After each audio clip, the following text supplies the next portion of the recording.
Good afternoon. Good afternoon, Miss. അർച്ചന മോളൊന്ന് mute ചെയ്ത് വെക്കോ? അർച്ചന ഒന്ന് മ്യൂട്ട് ചെയ്ത് വെക്കണേ.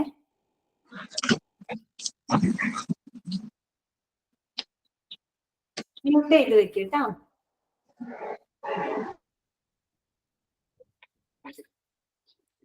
എല്ലാരും ഭക്ഷണമൊക്കെ കഴിച്ചോ? ഇതൊക്കെ കഴിച്ചോ എല്ലാവരും?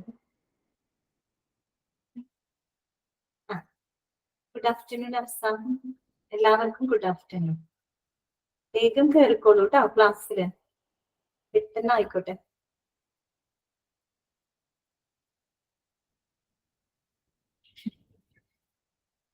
എങ്ങനെയുണ്ടായിരുന്നു? 2 ദിവസമൊക്കെ വായിച്ചു നോക്കിയോ നിങ്ങള്?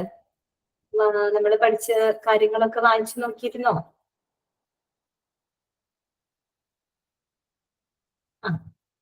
Good afternoon. ഓക്കെ, വായിച്ചു നോക്കി അല്ലേ? ശരി. എല്ലാവരും ഊണൊക്കെ കഴിച്ചില്ലേ? ഭക്ഷണമൊക്കെ ശരിക്കും കഴിച്ചില്ലേ എല്ലാവരും?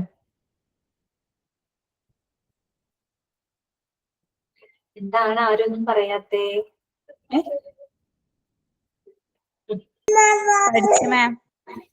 കഴിച്ചു അല്ലേ? ഓക്കെ, ശരി. അപ്പൊ നമുക്ക് ഇന്നത്തെ ക്ലാസ് നമുക്ക് സ്റ്റാർട്ട് ചെയ്യാം കേട്ടോ.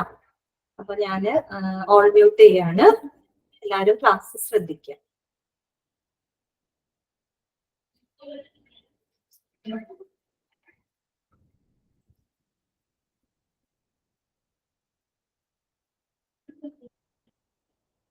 എല്ലാവർക്കും ഈ പറയുന്ന പോലെ ഓണത്തിന്റെ തിരക്കൊക്കെ ആയിരിക്കും അല്ലെ വീട്ടിലൊക്കെ?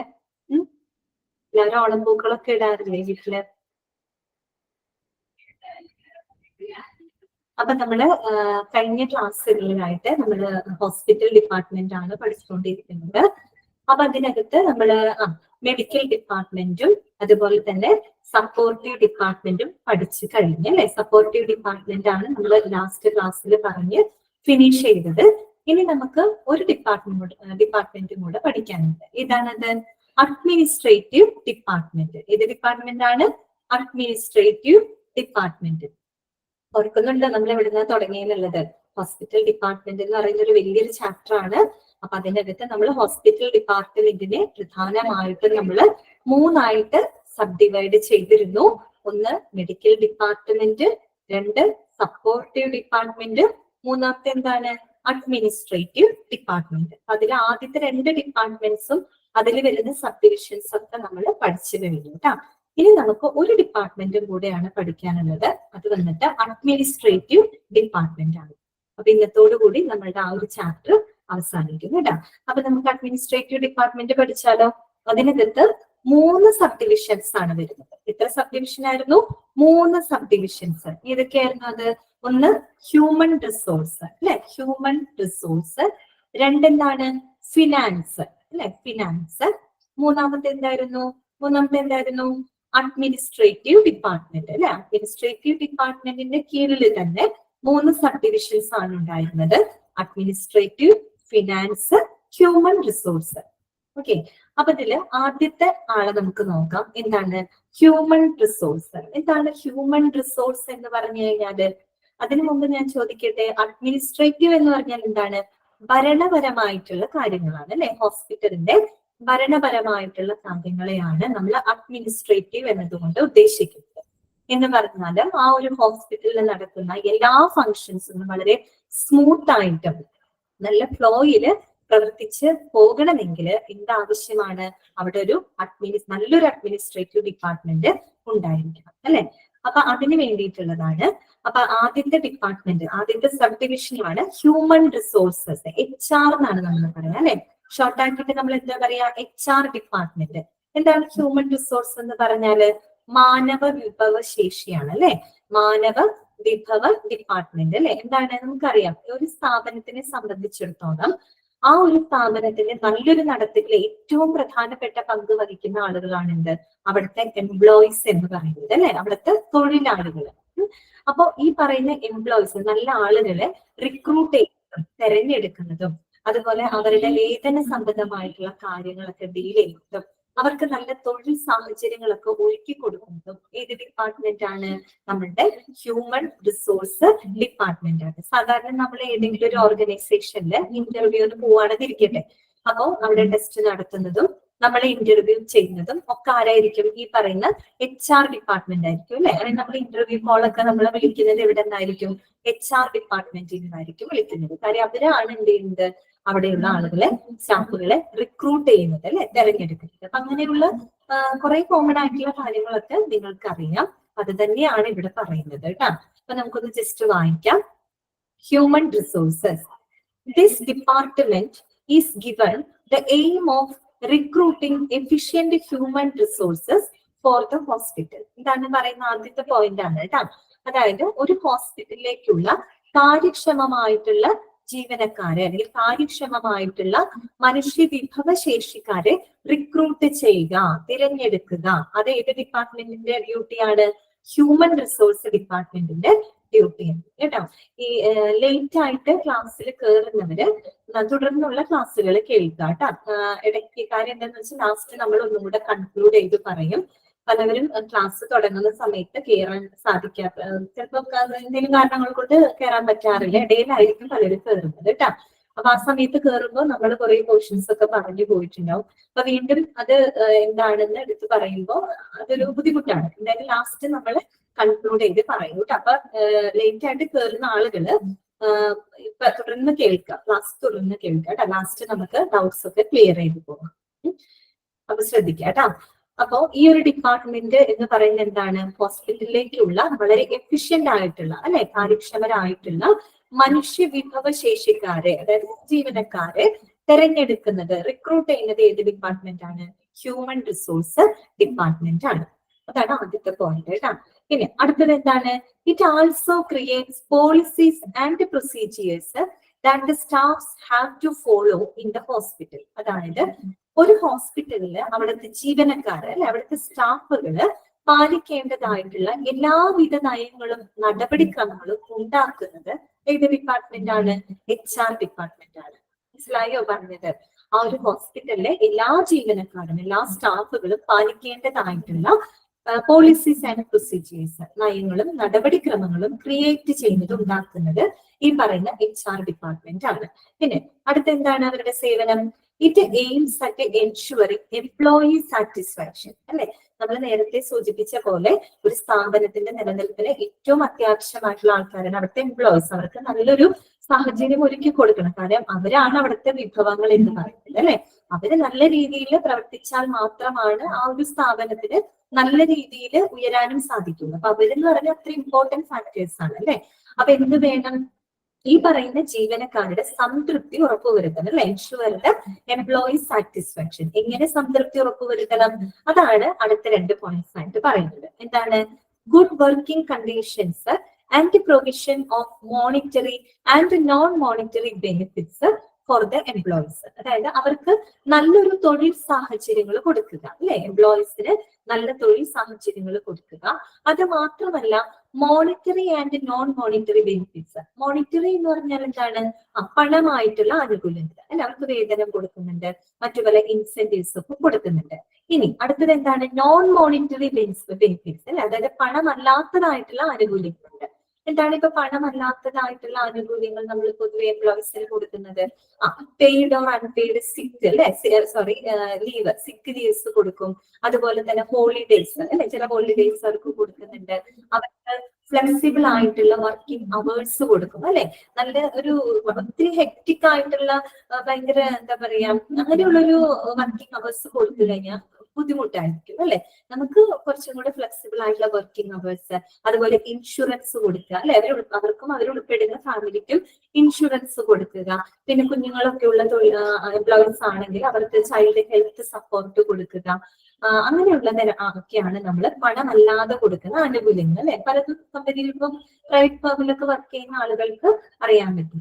മനസ്സിലായോ? ഇപ്പൊ പണമല്ലാത്തതായിട്ടുള്ള ഒത്തിരി ബെനിഫിറ്റ്സ് കൊടുക്കുന്നുണ്ട്. അങ്ങനെയൊക്കെ നൽകുന്നതിലൂടെയാണ് ഒരു എംപ്ലോയീസിന്റെ സംതൃപ്തി നമ്മൾ എന്താക്കുന്നത്? ഉറപ്പുവരുത്തേണ്ടത്. പിന്നെ അടുത്ത പോയിന്റ് എന്താ പറയുന്നത്? It is also responsible for providing the compensation for the services rented by the employees അല്ലെ. ഈ എംപ്ലോയീസ് മൂലമുണ്ടാകുന്ന ചില സേവനങ്ങൾക്ക് നഷ്ടപരിഹാരം നികത്താൻ അല്ലെങ്കിൽ നഷ്ടപരിഹാരം നൽകാനുള്ള ഒരു ബാധ്യതയും ഏത് ഡിപ്പാർട്ട്മെന്റിനുണ്ട്? HR ഡിപ്പാർട്ട്മെന്റിനുണ്ട്. പൊതുവെ നമ്മൾ സേവനങ്ങൾ എന്ന് പറയുമ്പോൾ നല്ല അർത്ഥത്തിലാണ് നമ്മൾ പറയാം അല്ലെ, നല്ല സേവനങ്ങളാണ്. പക്ഷെ ചിലതില് എന്തായിരിക്കും, ചില മോശം സർവീസസ് ഒക്കെ കൊടുക്കാം അല്ലെ. ഇപ്പൊ നമ്മൾ ഹോസ്പിറ്റലിൽ തന്നെ പോവുകയാണെങ്കിൽ ചില ഹോസ്പിറ്റൽ സാഹചര്യങ്ങൾ രോഗികൾക്ക് നല്ലൊരു സേവനം ആയിരിക്കില്ല കൊടുക്കുന്നത്. പല കാരണങ്ങൾ കൊണ്ടാവാം അല്ലെ. ഇപ്പൊ നമ്മൾ തന്നെ ചിലപ്പോ ന്യൂസ് പേപ്പറിലും മറ്റും ടിവിയിലൊക്കെ നമ്മൾ വാർത്തയിലൊക്കെ കണ്ടിട്ടുണ്ട് അല്ലെ, ഈ പറയുന്ന വേണ്ടത്ര രീതിയിൽ പരിചരണം ലഭിക്കാതെ അല്ലെങ്കിൽ കെയർ കൊടുക്കാതെ രോഗികളൊക്കെ അനാസ്ഥ കാരണം കൊണ്ട് മെഡിക്കൽ സ്റ്റാഫിന്റെ അനാസ്ഥ മൂലമൊക്കെ ഈ പറയുന്ന രോഗികൾ ഇപ്പോ ജീവഹാനി സംഭവിക്കുക, അതിന്റെ പേരിൽ ഹോസ്പിറ്റലിൽ തല്ലിപ്പൊളിക്കുക, അങ്ങനെയൊക്കെ കുറെ കാര്യങ്ങൾ നമ്മൾ കേട്ടിട്ടുണ്ട് അല്ലെ, വാർത്തയിലൊക്കെ കണ്ടിട്ടുണ്ട്. അപ്പൊ പൊതുവെ നമ്മൾ സേവനം എന്ന് പറയുമ്പോൾ പോസിറ്റീവായിട്ടാണ് കാണുന്നത് എങ്കിലും കൂടിയും ഈ പറയുന്ന എംപ്ലോയീസ് മൂലം എന്തെങ്കിലും മോശം സേവനങ്ങൾ ഉണ്ടായിട്ട് അതുമൂലം ഉണ്ടാകുന്ന നഷ്ടപരിഹാരം നികത്താനുള്ള ഒരു ബാധ്യസ്ഥതയിൽ ഏത് ഡിപ്പാർട്ട്മെന്റിനാണുള്ളത്? ഹ്യൂമൻ റിസോഴ്സ് ഡിപ്പാർട്ട്മെന്റിനാണുള്ളത്, HR ഡിപ്പാർട്ട്മെന്റിനാണ് ഉള്ളത്. അത്രയേ ഉള്ളൂ ഹ്യൂമൻ റിസോഴ്സ്. മനസ്സിലായോ? നമ്മള് ഇവിടെ ഇത് വളരെ ഇങ്ങനെയാണൊരു പാരഗ്രാഫ് പോലെയാണ് കൊടുത്തിരിക്കുന്നത്. പക്ഷെ അതിലെല്ലാം തന്നെ പോയിന്റ്സ് ആണ് കേട്ടോ. ഓരോ പോയിന്റ് ആയിട്ട് നിങ്ങൾ നോട്ട് ചെയ്ത് പഠിക്കണം. എന്തൊക്കെയായിരുന്നു നമ്മൾ പറഞ്ഞ പോയിന്റ്? എന്തായിരുന്നു? ഒന്ന്, ഒരു ഹോസ്പിറ്റലിലേക്കുള്ള വളരെ എഫിഷ്യന്റ് ആയിട്ടുള്ള സ്റ്റാഫുകൾ തിരഞ്ഞെടുക്കുക അല്ലെ, റിക്രൂട്ട് ചെയ്യുക. അപ്പൊ നിങ്ങൾ ചിന്തിക്കുക, തെരഞ്ഞെടുത്തു, ജോലി കിട്ടി, അവർ എംപ്ലോയീസ് ആയി മാറി ആ ഒരു സ്ഥാപനത്തില്. അപ്പൊ എന്ത് വേണം? ആ ഒരു എംപ്ലോയീസ് പാലിക്കേണ്ടതായിട്ടുള്ള നയങ്ങളും നടപടിക്രമങ്ങളും ഉണ്ടാക്കുക. അപ്പൊ രണ്ടാമത്തെ പോയിന്റ് കിട്ടിയില്ലേ? സെക്കൻഡ് പോയിന്റ് കിട്ടി. ഇനി നമുക്കറിയാം ഈ എംപ്ലോയീസ് ആണ് ഏറ്റവും ഇമ്പോർട്ടന്റ് റോൾ എന്ന് പറയുന്നത്. അപ്പൊ എന്ത് വേണം? എംപ്ലോയീസിന്റെ സാറ്റിസ്ഫാക്ഷൻ ഉറപ്പുവരുത്തണം, സംതൃപ്തി ഉറപ്പുവരുത്തണം. ഇനി എങ്ങനെയാണ് നമ്മൾ അവിടുത്തെ എംപ്ലോയീസിന്റെ സാറ്റിസ്ഫാക്ഷൻ അവരെ സാറ്റിസ്ഫൈ ചെയ്യേണ്ടത് എങ്ങനെയാണ്? അവർക്ക് നല്ല തൊഴിൽ സാഹചര്യങ്ങൾ കൊടുക്കാം അല്ലെ, നല്ലൊരു, അതാണ് പറയുന്നത് ഗുഡ് വർക്കിംഗ് കണ്ടീഷൻസ് പ്രൊവൈഡ് ചെയ്യാം, നല്ല തൊഴിൽ സാഹചര്യങ്ങൾ കൊടുക്കാം. അത് മാത്രമാണോ? അല്ല, providing monetary and non monetary benefits അല്ലെ, പണമോ പണമല്ലാത്തതോ ആയിട്ടുള്ള ആനുകൂല്യങ്ങൾ നൽകുക. ഓക്കെ, 5 പോയിന്റ് ആയി അല്ലെ. 6th പോയിന്റ് നമ്മൾ എന്താ പറഞ്ഞത്? ഈ എംപ്ലോയീസ് മൂലം ചെയ്യപ്പെടുന്ന ഏതെങ്കിലും തരത്തിലുള്ള സേവനങ്ങൾ, അതായത് മോശം സേവനങ്ങൾക്ക് നഷ്ടപരിഹാരം, കോമ്പൻസേഷൻ എന്ന് പറഞ്ഞാൽ എന്താണ്? നഷ്ടപരിഹാരം അല്ലെ, നഷ്ടപരിഹാരം കൊടുക്കാനുള്ള ബാധ്യസ്ഥതയും ആർക്കാണുള്ളത്? HR ഡിപ്പാർട്ട്മെന്റിനാണ് ഉള്ളത്. മനസ്സിലായോ നിങ്ങൾക്ക്? ജസ്റ്റ് ഒന്ന് വായിക്കാം. ദിസ് ഡിപ്പാർട്ട്മെന്റ്, ഇനി ശ്രദ്ധിക്കുക കേട്ടോ. This department is given the aim of recruiting efficient human resources for the hospital.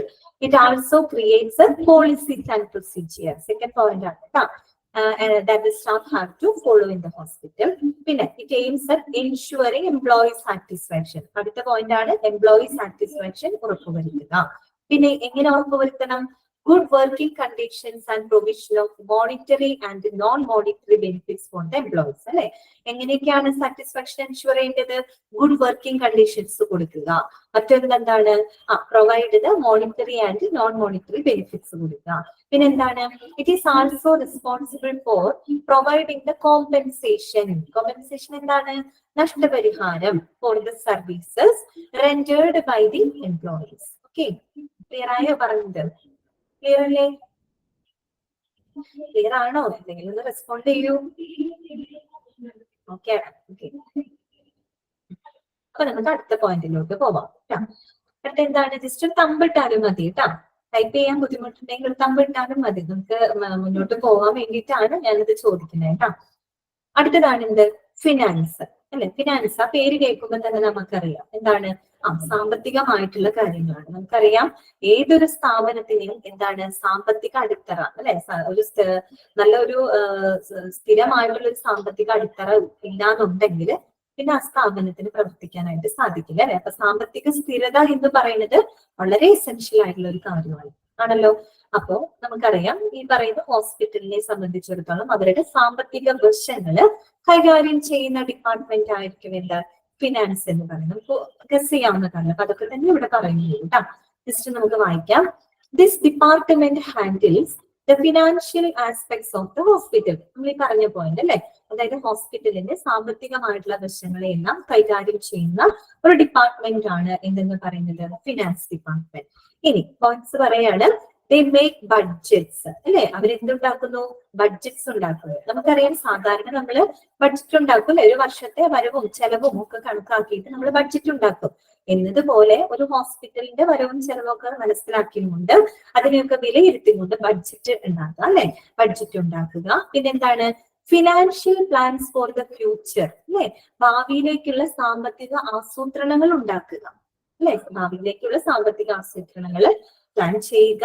അതോടൊപ്പം തന്നെ distribute financial resources to the various departments of the hospital for their upgradation അല്ലെ. എന്താണ് അപ്ഗ്രഡേഷൻ എന്ന് പറഞ്ഞാല്? അപ്ഗ്രഡേറ്റ് ചെയ്യാന്ന് വെച്ചാൽ എന്താണ്? നവീകരിക്കുക അല്ലെ, നവീകരിക്കുക അല്ലെങ്കിൽ അവരുടെ നിലവാരം ഉയർത്തുക. അതാണ് എന്തുകൊണ്ട് ഉദ്ദേശിക്കുന്നത് അപ്ഗ്രഡേഷൻ എന്ന് പറയുന്നത്. നമുക്കറിയാം, നമ്മൾ പഠിച്ചതാണ്, ഒരു ഹോസ്പിറ്റൽ എന്ന് പറയുമ്പോൾ ഒത്തിരി ഡിപ്പാർട്ട്മെന്റ്സുകൾ ഉണ്ട് അല്ലെ അതിനകത്ത്. നമ്മൾ മെഡിക്കൽ ഡിപ്പാർട്ട്മെന്റിന് എത്രയോ പഠിച്ചു, സപ്പോർട്ടീവ് ഡിപ്പാർട്ട്മെന്റും പഠിച്ചല്ലേ. അങ്ങനെ ഈ പറയുന്ന ഹോസ്പിറ്റലിലെ ഓരോ ഡിപ്പാർട്ട്മെന്റുകളും നവീകരിക്കുന്നതിന് ആവശ്യമായിട്ടുള്ള എല്ലാവിധ സാമ്പത്തിക വിഭവങ്ങളും ഡിസ്ട്രിബ്യൂട്ട് ചെയ്യുക എന്നൊരു ഉത്തരവാദിത്വം ആർക്ക് തന്നെയാണ്? ഫിനാൻസ് ഡിപ്പാർട്ട്മെന്റിന്റേതാണ്. മനസ്സിലായോ പറഞ്ഞത്? അടുത്തത് എന്താണ്?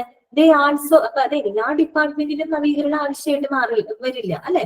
ചില ഡിപ്പാർട്ട്മെന്റുകൾക്ക് പല പോരായ്മകൾ ഉണ്ടാവും, പല ഡ്രോബാക്സ് ഉണ്ടാവും. അപ്പൊ അത് ഓരോ ഡിപ്പാർട്ട്മെന്റും മനസ്സിലാക്കിയിട്ട് അത് തിരുത്താനുള്ള സംവിധാനങ്ങൾ ചെയ്യണം. അപ്പൊ അതിനൊക്കെ എന്ത് വേണം? ഈ പറയുന്ന പോലെ പൈസയുടെ ആവശ്യം വരും. അപ്പൊ അത്തരം കാര്യങ്ങളെയൊക്കെ സപ്പോർട്ട് ചെയ്യുക അല്ലെങ്കിൽ അത്തരം ഫിനാൻഷ്യൽ റിസോഴ്സസിന്, സാമ്പത്തിക വിഭവങ്ങൾ വിതരണം ചെയ്യുക, അത് ഫിനാൻസ് ഡിപ്പാർട്ട്മെന്റിന്റെ ഡ്യൂട്ടിയാണ്. അടുത്ത പോയിന്റ് എന്താണ് പറയുന്നത്? ദേ also provide wage statements for the staff. എന്താണ് വേജ് സ്റ്റേറ്റ്മെന്റ്സ്? എന്താണ് വേജ് സ്റ്റേറ്റ്മെന്റ്? വേജ് എന്ന് പറഞ്ഞാൽ എന്താ ഉദ്ദേശിക്കുന്നത്? വേതനമാണ് അല്ലെ, അവരുടെ സാലറി ആണ്. അപ്പൊ വേതന പ്രസ്താവനകള് എംപ്ലോയീസിന്, ദാറ്റ് മീൻസ് സ്റ്റാഫുകൾക്ക് പ്രൊവൈഡ് ചെയ്യുക. എന്താണ് വേതന പ്രസ്താവനകൾ എന്നതുകൊണ്ട് ഉദ്ദേശിക്കുന്നത്? It is a documentation that providing the information about the employees pay അല്ലെ. അതായത് ഒരു തൊഴിലാളികൾക്ക് അവർ കൊടുക്കുന്ന വേതനത്തിനെ സംബന്ധിച്ചുള്ള എല്ലാ വിവരങ്ങളും ലഭ്യമാകുന്ന കുറെ സ്റ്റേറ്റ്മെന്റ്സ് ആണ് കേട്ടോ, വേജ് സ്റ്റേറ്റ്മെന്റ്. അതായത് അതിനകത്ത് ഈ പറയുന്ന എംപ്ലോയിയുടെ പേരുണ്ടായിരിക്കും, അതുപോലെ തന്നെ അവരുടെ വർക്കിംഗ് അവേഴ്സ് എത്രയാണ്, അവരുടെ ഗ്രോസ് ഏർണിങ്സ് എത്രയാണ്, അവര് അതിൽ നിന്ന് ഈടാക്കുന്ന ടാക്സ് എത്രയാണ്, അതുപോലെ തന്നെ എന്താ പറയാ അവരുടെ ഡിഡക്ഷൻ അല്ലെ, ഈ പറയുന്ന പേയ്മെന്റിൽ വരുന്ന ഡിഡക്ഷൻ എത്രയാണ്. അങ്ങനെ സാലറി സംബന്ധമായിട്ടുള്ള എല്ലാവിധ കാര്യങ്ങളും ഉൾപ്പെടുത്തുന്ന ഒരു രേഖയാണ് വേജ് സ്റ്റേറ്റ്മെന്റ്സ് എന്ന് പറയുന്നത്. അത് എല്ലാ സ്റ്റാഫുകൾക്കും പ്രൊവൈഡ് ചെയ്യും. കാര്യം എന്താണ്? അത് അവരുടെ എംപ്ലോയീസിന്റെ റൈറ്റ് ആണ് അല്ലെ, അവരുടെ അവകാശമാണ് എന്നുള്ളത്. അപ്പൊ അത് കൊടുക്കുക. പിന്നെന്താണ്? and oversee purchases of medical supplies and pharmaceuticals for the hospital. അല്ലെ, അതായത് ഒരു ഹോസ്പിറ്റലിലേക്ക് ആവശ്യമായിട്ടുള്ള മെഡിക്കൽ സപ്ലൈസ് അല്ലെ, മെഡിക്കൽ സാധന സാമഗ്രികളും അതുപോലെ തന്നെ ഫാർമസ്യൂട്ടിക്കൽസ് ഒക്കെ പർച്ചേസ് ചെയ്യുന്നതിന് വേണ്ടിയിട്ട്, വാങ്ങുന്നതിന് വേണ്ടിയിട്ടുള്ള മേൽനോട്ടം വഹിക്കുക. ഓവർസീ ചെയ്യാന്ന് വെച്ചിട്ടാണ് മേൽനോട്ടം വഹിക്കുക. കാരണം ഇതിനൊക്കെ എന്ത് വേണം? പൈസ വേണം അല്ലെ. അപ്പൊ ഇതെല്ലാം തന്നെ മാനേജ് ചെയ്യുന്നത് ഏത് ഡിപ്പാർട്ട്മെന്റ് ആണ്? നമ്മളുടെ ഫിനാൻസ് എന്ന് പറയുന്ന ഡിപ്പാർട്ട്മെന്റ് ആണ്. ക്ലിയർ ആയോ നിങ്ങൾക്ക്? അപ്പൊ നമ്മൾ എന്തൊക്കെ പോയിന്റ്സ് അതിനകത്ത് പറഞ്ഞത് ഒന്ന് ആലോചിച്ച് നോക്കിയത്. ഇങ്ങനെ ഇലാബറേറ്റ് ചെയ്ത് എഴുതിയിട്ടുണ്ടെങ്കിലും ഓരോന്നും പോയിന്റ്സ് ആണ് കേട്ടോ. അതായത് ഒരു ഹോസ്പിറ്റലിന്റെ സാമ്പത്തിക വശങ്ങളെ കൈകാര്യം ചെയ്യുന്ന ഡിപ്പാർട്ട്മെന്റ് ആണ് നമ്മളുടെ ഫിനാൻസ് ഡിപ്പാർട്ട്മെന്റ്. മേക്ക് ബഡ്ജറ്റ്സ് അല്ലെ, അതാണ് ഒരു പോയിന്റ്. ബഡ്ജറ്റ്സ് ഉണ്ടാക്കുന്നു. അതുപോലെ തന്നെ എന്താണ്? They provide the financial plans for the future അല്ലെ, ഭാവിയിലേക്കുള്ള സാമ്പത്തിക ആസൂത്രണം നടത്തുന്നു.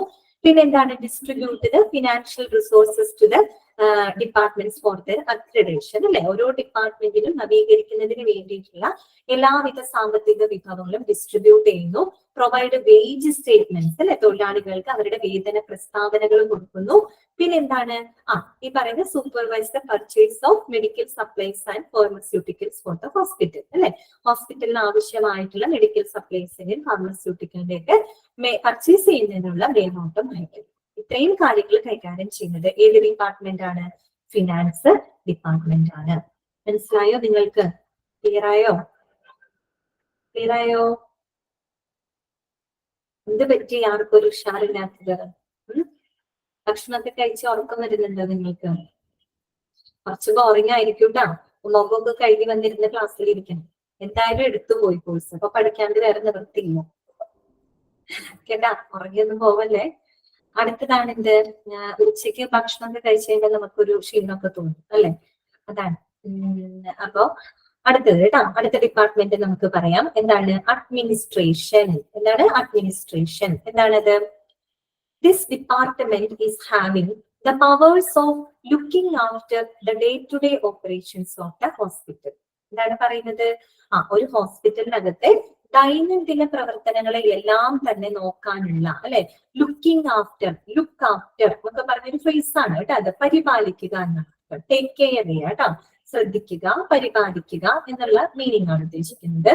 അതായത് ഒരു ഹോസ്പിറ്റലിൽ നടക്കുന്ന ദൈനംദിന പ്രവർത്തനങ്ങളെ എല്ലാം തന്നെ കൈകാര്യം ചെയ്യുന്നത്, അതിനെയൊക്കെ ശ്രദ്ധിക്കാനുള്ള ആ ഒരു അധികാരം ആർക്കാണ്?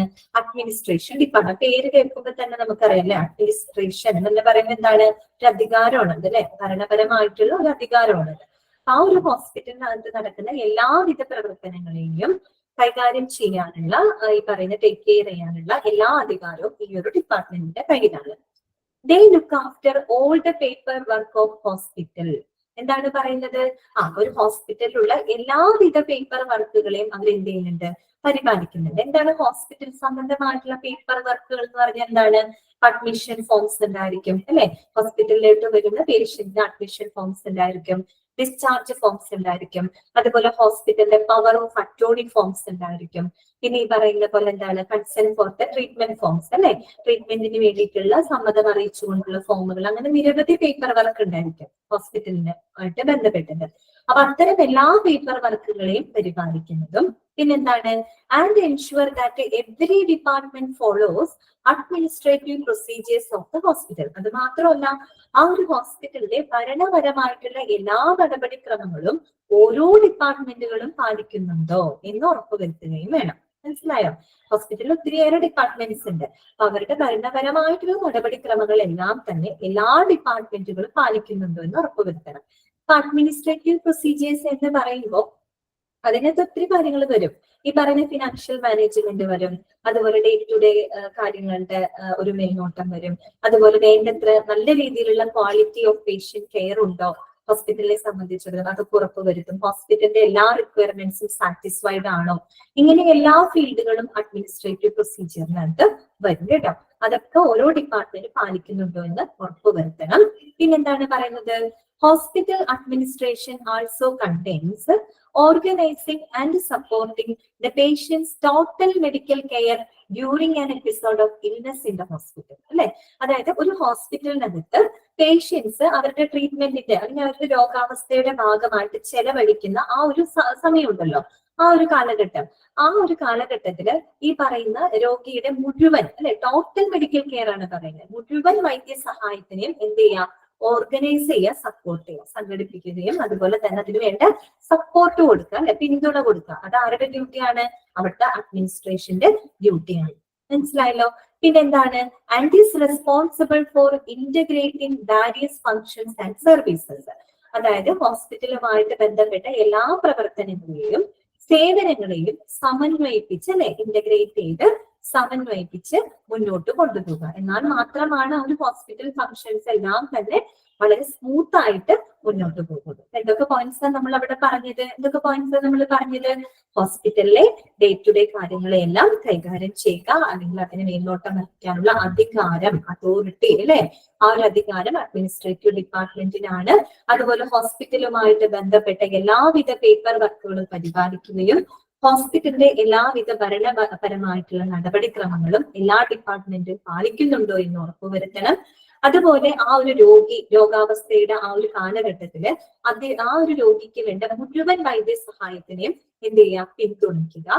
പിന്നെന്താണ്? ഹോസ്പിറ്റലിലെ എല്ലാവിധ സേവനങ്ങളെയും പ്രവർത്തനങ്ങളെയും സമന്വയിപ്പിച്ചുകൊണ്ട് ഇന്റഗ്രേറ്റ് ചെയ്തുകൊണ്ട് മുന്നോട്ട് പോകുക. ഇതെല്ലാം ആരുടെ ഒരു ഡ്യൂട്ടീസ് ആണ്, അല്ലെങ്കിൽ റെസ്പോൺസിബിലിറ്റി ആണ്? അഡ്മിനിസ്ട്രേഷൻ ഡിപ്പാർട്ട്മെന്റിന്റെ റെസ്പോൺസിബിലിറ്റി ആണ്. ക്ലിയർ ആയോ നിങ്ങൾക്ക് പറഞ്ഞത്? അപ്പൊ ഇതോട് കൂടിയിട്ട് നമ്മുടെ മൂന്നാമത്തെ ഡിവിഷൻ ആയിട്ടുള്ള അഡ്മിനിസ്ട്രേറ്റീവ് ഡിപ്പാർട്ട്മെന്റ് എന്ന് പറയുന്ന ആ ഒരു ഭാഗം തീരാണ് കേട്ടോ. അപ്പൊ അതിനകത്ത് 3 സബ് ഡിവിഷൻസ് ആണ് ഉണ്ടായിരുന്നത്: ഹ്യൂമൻ റിസോഴ്സ്, ഫിനാൻസ്, അഡ്മിനിസ്ട്രേഷൻ. അത് 3 നമ്മൾ ഡിസ്കസ് ചെയ്തിട്ടുണ്ട്. നിങ്ങൾക്ക് ക്ലിയർ ആയോ? ഇതുവരെ പറഞ്ഞ കാര്യങ്ങൾ മനസ്സിലായോ? നിങ്ങൾക്ക് മനസ്സിലായോ? ഓക്കെ, സിമ്പിൾ അല്ലേ? അപ്പൊ ഇതോടുകൂടി നമ്മൾ ഈ ചാപ്റ്റർ അവസാനിക്കുകയാണ് കേട്ടോ. കാര്യം കുറെ നാളുകളായി നമ്മൾ ഈ ഒരു ചാപ്റ്റർ വിട്ട് ഇങ്ങനെ കടന്നുകൊണ്ടിരിക്കുന്നത്. ഒത്തിരി വലിയ ചാപ്റ്റർ ആയിരുന്നു അല്ലെ. നമ്മൾ എവിടെ നിന്നാ തുടങ്ങിയെന്നൊക്കെ ഓർമ്മയുണ്ടല്ലോ. അപ്പൊ നമ്മള് ഹോസ്പിറ്റൽ ഡിപ്പാർട്ട്മെന്റ് ആണ് പഠിച്ചത്. അതിനകത്ത് 3 സബ് ഡിവിഷൻസ് നമ്മൾ നടത്തിയിരുന്നു. മെഡിക്കൽ ഡിപ്പാർട്ട്മെന്റ് അല്ലെ, 24 മെഡിക്കൽ ഡിപ്പാർട്ട്മെന്റ്സ് നമ്മൾ ഈ ചാപ്റ്ററിനകത്ത് പറഞ്ഞു കേട്ടോ. പിന്നെ രണ്ടാമത്തെ സബ് ഡിവിഷൻ ഏതായിരുന്നു? Supportive department. അതൊരു 12 സപ്പോർട്ടീവ് ഡിപ്പാർട്ട്മെന്റ് നമ്മൾ പഠിച്ചു. പിന്നെ മൂന്നാമത്തെ എന്തായിരുന്നു? Administrative department. അതിപ്പോ നമ്മൾ പറഞ്ഞു അല്ലെ. അതിനകത്ത് 3 സബ് ഡിവിഷൻസ് ആണ് ഉണ്ടായിരുന്നത്. ക്ലിയർ ആയല്ലോ? അപ്പൊ നമുക്ക് പുതിയൊരു ചാപ്റ്ററിലേക്ക് കടക്കാം. ഓക്കെ, പുതിയൊരു ചാപ്റ്ററിലേക്ക് പോയാലോ? ഞാൻ കഴിഞ്ഞ ദിവസത്തെ ക്ലാസ്സിൽ പറഞ്ഞിരുന്നു. ഇനി നമുക്കൊരു പുതിയ ചാപ്റ്റർ തുടങ്ങാം. അത് വേറൊന്നുമല്ല, ഏതാണത്? ഇന്റൻസീവ് കെയർ യൂണിറ്റ് ആണ് കേട്ടോ, ICU. ഏതാണ്? ICU. ഈ ചാപ്റ്റർ വളരെ സിമ്പിൾ ആണ്. നമുക്ക് കാര്യം എന്താണ്? ICU എന്താന്നുള്ളതൊക്കെ ഏകദേശം നമുക്ക് ഒരു ധാരണയുണ്ട് അല്ലെ. നമ്മൾ കഴിഞ്ഞ ഒരു ചാപ്റ്ററിനകത്ത് വളരെ വിശദമായിട്ടല്ല, പക്ഷെ നമ്മൾ പഠിച്ചിരുന്നു അല്ലെ ICU എന്താണെന്നൊക്കെ അറിയാം. അവിടെ പറഞ്ഞ പോയിന്റ്സ് ഒക്കെ നിങ്ങൾക്ക് ഓർമ്മയുണ്ടോ? ഒന്ന് ഞാൻ പറയാം, ജസ്റ്റ് ഒന്ന് റീകളക്ട് ചെയ്യാനായിട്ട് ശ്രമിക്കുക കേട്ടോ. അതായത് നമ്മളവിടെ ICUയുടെ കാര്യം പറഞ്ഞു, വളരെ ഗുരുതരമായിട്ടുള്ള അസുഖങ്ങളുള്ള ആളുകൾ അല്ലെങ്കിൽ ഗുരുതരമായിട്ടുള്ള പരിക്ക് പറ്റിയിട്ടുള്ള ആളുകളെ കൈകാര്യം ചെയ്യുന്ന ഒരു ഡിപ്പാർട്ട്മെന്റ് ആണ് ICU അല്ലെ, ഇന്റൻസീവ് കെയർ യൂണിറ്റ്, തീവ്ര പരിചരണ വിഭാഗം അല്ലെ. അതെ, ഹൈ റിസ്ക് ആയിട്ടുള്ള പേഷ്യൻസിന് കൊടുക്കുന്ന ഇന്റൻസീവ് കെയർ ആണ് അല്ലെ, തീവ്രമായിട്ടുള്ള പരിചരണമാണ്. അതുപോലെ വേറൊരു പേരും കൂടെ പറയും, ഇന്റൻസീവ് ട്രീറ്റ്മെന്റ് യൂണിറ്റ് എന്നും പറയും കേട്ടോ. ഇന്റൻസീവ് ട്രീറ്റ്മെന്റ് യൂണിറ്റ് എന്ന് പറയും. അതുപോലെ CCU എന്നും പറയും കേട്ടോ. അതായത് ക്രിട്ടിക്കൽ കെയർ യൂണിറ്റ് എന്നും പറയാറുണ്ട്. എന്താണ് മുബീന? Chapter number 13. സ്ക്രീനിൽ നോക്കൂ കേട്ടോ, സ്ക്രീനിലുണ്ട്. അപ്പോ അങ്ങനെയല്ലേ നമ്മൾ പറഞ്ഞത് ICUവിന്റെ കാര്യങ്ങള്. പിന്നെ നമ്മൾ അവിടെ പറഞ്ഞ വേറൊരു പോയിന്റ് എന്തായിരുന്നു? ഈ പറയുന്ന ഓപ്പറേഷൻ തിയേറ്റർ, അതുപോലെ തന്നെ എമർജൻസി റൂം. എന്തുകൊണ്ട് ക്രിട്ടിക്കൽ കെയർ എന്ന് പേര് വരാൻ കാരണം? ക്രിട്ടിക്കൽ കെയർ യൂണിറ്റ്, കാരണം ക്രിട്ടിക്കൽ കണ്ടീഷനുള്ള രോഗികളെയാണ് അവിടെ പരിചരിക്കുന്നത് അല്ലെ. അതുകൊണ്ട് ഈ പറയുന്ന 3 പേരുകൾ അറിയണം കേട്ടോ. Intensive care unit, intensive treatment unit, critical care unit. ഇതെല്ലാം തന്നെ എന്താണ്? നമ്മുടെ ICU ആണ് കേട്ടോ ഉദ്ദേശിക്കുന്നത്. പിന്നെ നമ്മൾ പറഞ്ഞിരുന്നത് ഈ പറയുന്ന ഓപ്പറേഷൻ തിയേറ്റർ, പിന്നെ എന്താ പറയാ റിക്കവറി റൂമുകള്, പിന്നെ കാഷ്വാലിറ്റി, അവിടെ നിന്നൊക്കെ വളരെ ഇനീഷ്യൽ സ്റ്റെബിലൈസേഷന് ശേഷം, അതായത് ഒരു പ്രൈമറി സ്ഥിരത വരുത്തിയതിനു ശേഷം മാത്രമാണ് നമ്മൾ രോഗികളെ എങ്ങോട്ടേക്ക് ഷിഫ്റ്റ് ചെയ്യുന്നത്? ICUവിലോട്ട് ഷിഫ്റ്റ് ചെയ്യുന്നത്. അപ്പൊ നേരിട്ട് ഒരു രോഗി വരുമ്പോൾ നേരിട്ട് ഓടിപ്പോയി അയാൾ ICUവിലേക്ക് കയറ്റുകയാണ് ചെയ്യുന്നത്?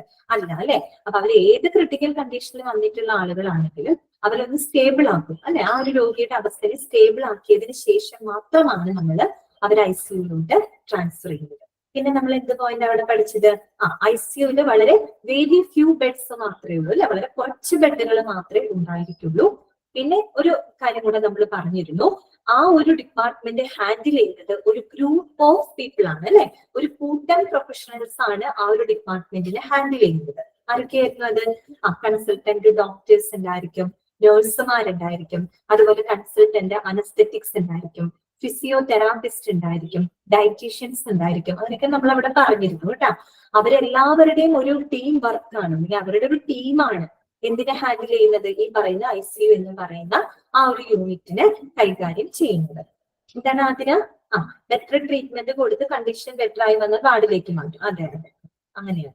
ബെറ്റർ ആയിക്കഴിഞ്ഞാൽ അവരെ നമ്മൾ എങ്ങോട്ട് മാറ്റും? വാർഡിലോട്ട് മാറ്റും. കാര്യം നിങ്ങൾക്ക് അറിയാമല്ലോ ഇതൊക്കെ തന്നെയാണ് ഇവിടെ പറയുന്നത്. അതിന് കുറച്ച് കാര്യങ്ങൾ നമുക്ക് എക്സ്ട്രാ ഈ ഒരു ചാപ്റ്ററിനകത്ത് പഠിക്കണം. ഇത്രയേ ഉള്ളൂ. അപ്പൊ നമുക്ക് വായിക്കാം കേട്ടോ. ഇത് ഞാൻ ഈ പോയിന്റ്സ് ഒക്കെ പറഞ്ഞത് നമ്മൾ കഴിഞ്ഞ കഴിഞ്ഞ ചാപ്റ്ററിനകത്ത് ഡിസ്കസ് ചെയ്ത കാര്യങ്ങളാണ്. നിങ്ങളെ ഒന്ന് ഓർമ്മപ്പെടുത്താൻ കൂടി വേണ്ടിയിട്ടാണ് കേട്ടോ പറഞ്ഞത്. ഇൻട്രൊഡക്ഷൻ നോക്കാം. നേരത്തെ പറഞ്ഞ കാര്യങ്ങളൊക്കെ തന്നെ. A unit in a hospital that provides intensive care for critically ill or injured patients which is operated by specially trained medical staff and has equipment that allows for continuous monitoring and life support. എന്താണ് പറയുന്നത്? ഗുരുതരമായിട്ട് അസുഖമുള്ളതോ അല്ലെങ്കിൽ പരിക്കേറ്റതോ ആയിട്ടുള്ള രോഗികളെ പരിചരിക്കുന്ന ഒരു ഹോസ്പിറ്റലിലെ ഒരു unit ആണ്. ആ ഒരു യൂണിറ്റ് എന്ന് പറഞ്ഞാൽ എന്താണ്? വളരെ സ്പെഷ്യലി ട്രെയിൻഡ് ആയിട്ടുള്ള അല്ലെ, തീവ്ര പരിചരണം അല്ലെങ്കിൽ പ്രത്യേക വിദഗ്ധരായിട്ടുള്ള മെഡിക്കൽ സ്റ്റാഫുകളും അതോടൊപ്പം തന്നെ രോഗിയെ എന്താണ് കണ്ടിന്യൂസ് ആയിട്ട് തുടർച്ചയായിട്ട് നിരീക്ഷിക്കുകയും ലൈഫ് സപ്പോർട്ടൊക്കെ കൊടുക്കുന്ന എക്യുപ്മെന്റ്സും അടങ്ങുന്നതാണ് ഈ ഒരു യൂണിറ്റ് എന്ന് പറയുന്നത്. മനസ്സിലായല്ലോ? ഗുരുതരമായിട്ടുള്ള അസുഖമുള്ളതോ പരിക്കേറ്റതോ ആയ ആളുകളെ പരിചരിക്കുന്ന ഒരു യൂണിറ്റ് ആണ്. ഈ ഒരു യൂണിറ്റിൽ വളരെ സ്പെഷ്യലി ട്രെയിൻഡ് ആയിട്ടുള്ള മെഡിക്കൽ സ്റ്റാഫുകളും അതോടൊപ്പം തന്നെ രോഗിയെ കണ്ടിന്യൂസ് നിരീക്ഷിക്കുന്നതിനും അവർക്ക് വേണ്ട ലൈഫ് സപ്പോർട്ട് കൊടുക്കുന്നതിനും വേണ്ടിയിട്ടുള്ള എക്യുപ്മെന്റ്സും അടങ്ങുന്നതാണ്. കേട്ടല്ലോ? That is called ICU. ഇനി patients may be referred either directly from an emergency department. Emergency department എന്താണ്? കാഷ്വാലിറ്റി ആണ്, അത്യാഹിത വിഭാഗമാണ്.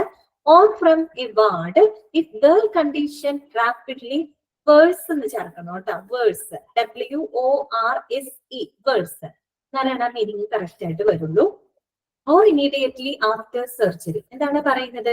ചിലവര് ശസ്ത്രക്രിയക്ക് ശേഷം മുതൽ തന്നെയോ അതല്ലെങ്കിൽ ഇപ്പൊ രോഗിയുടെ അവസ്ഥ റാപ്പിഡ്ലി വേഴ്സ് ആവാം എന്ന് വെച്ചെന്താണ്, പെട്ടെന്ന് അങ്ങ് മോശമാവുന്ന ഒരു സാഹചര്യങ്ങൾ വരികയാണെങ്കിൽ അത് മാത്രമല്ല കേട്ടോ പറയുന്നത്, പിന്നെയുണ്ട് if the surgery is very invasive and the patient is at a high risk of complications. ഇപ്പൊ സർജറി വളരെ ഇൻവെസീവ് ആണെങ്കിൽ, ഇൻവെസീവ് എന്ന് പറഞ്ഞാൽ ശരിക്കും എന്താ ഉദ്ദേശിക്കുന്നത്? വളരെ ഗുരുതരമായിട്ടുള്ളതാണെങ്കിൽ അല്ലെ, അത്യധികം അതെ വേഴ്സ് ആണെങ്കിൽ ഗുരുതരമായിട്ടുള്ളതോ അല്ലെങ്കിൽ ഈ പറയുന്ന രോഗികള് ഒരുപാട് സങ്കീർണതകൾ ഉണ്ടായേക്കാൻ ഇടയുള്ള അവസ്ഥയിലാണെങ്കിലോ അങ്ങനെയുള്ള സാഹചര്യങ്ങളിലൊക്കെ ഈ പറയുന്ന എമർജൻസി ഡിപ്പാർട്ട്മെന്റിൽ നിന്ന് നേരിട്ടോ അല്ലെങ്കിൽ വാർഡിൽ നിന്നോ നമ്മൾ ഈ പറയുന്ന പേഷ്യൻസിനെ ICUവിലേക്ക് റെഫർ ചെയ്യും. ഇതൊക്കെ നമുക്ക് അറിയാവുന്ന കാര്യങ്ങളല്ലേ. ഏറ്റവും ഗുരുതരമായിട്ടുള്ള അവസ്ഥ വന്നു കഴിഞ്ഞാൽ ഉടനെ തന്നെ അവരെ ഇങ്ങോട്ട് റെഫർ ചെയ്യും, ICUവിലോട്ട് റെഫർ ചെയ്യും. ഓക്കെ, അപ്പൊ നോക്കൂ, ഒരു ചിത്രം നിങ്ങളുടെ നോട്ടിനകത്ത് കൊടുത്തിട്ടുണ്ട്. ഒരു ICUവിന്റെ ചിത്രമാണ് തന്നിരിക്കുന്നത്. അപ്പൊ ICU കണ്ടിട്ടുള്ളവർക്കൊക്കെ അറിയാൻ പറ്റും അല്ലെ? ഓക്കെ, ചിലവര് കിടന്നിട്ടുണ്ടാവും അല്ലെ, അപ്പൊ അറിയണ്ട. ഇനി അടുത്തത് എന്താണ്? Who are cared for in the ICU. ആരെയാണ് നമ്മൾ ICUവിൽ പരിചരിക്കുന്നത്? ഒരു കാര്യം നമുക്കറിയാം, വളരെ സീരിയസ് ആയിട്ടുള്ള ആളുകളെയാണ് ICUവിൽ ഹാൻഡിൽ ചെയ്യുന്നുണ്ടാവും, അത് നമുക്കറിയാം. ഇനി എങ്ങനെയുള്ള രോഗികളെയാണ് പരിചരിക്കുന്നത് എന്ന് കുറച്ച് സ്പെസിഫിക് ആയിട്ട് കുറച്ച് കാര്യങ്ങൾ അവിടെ പറഞ്ഞിട്ടുണ്ട് കേട്ടോ. അത് നമ്മൾ പഠിക്കണം. ഇങ്ങനെയുള്ള രോഗികളെയാണ് പൊതുവെ ICUവിൽ ട്രീറ്റ് ചെയ്യുന്നത്, അല്ലെങ്കിൽ എന്ത് സാഹചര്യത്തിലാണ് ICUവിലോട്ട് ട്രാൻസ്ഫർ ചെയ്യുന്നത്, അങ്ങനെയുള്ള കുറച്ച് കാര്യങ്ങൾ അതിൽ സ്പെസിഫിക് ആയിട്ട് കൊടുത്തിട്ടുണ്ട്. അത് നമുക്ക് പഠിക്കണം. അപ്പൊ നമുക്ക് വായിക്കാം.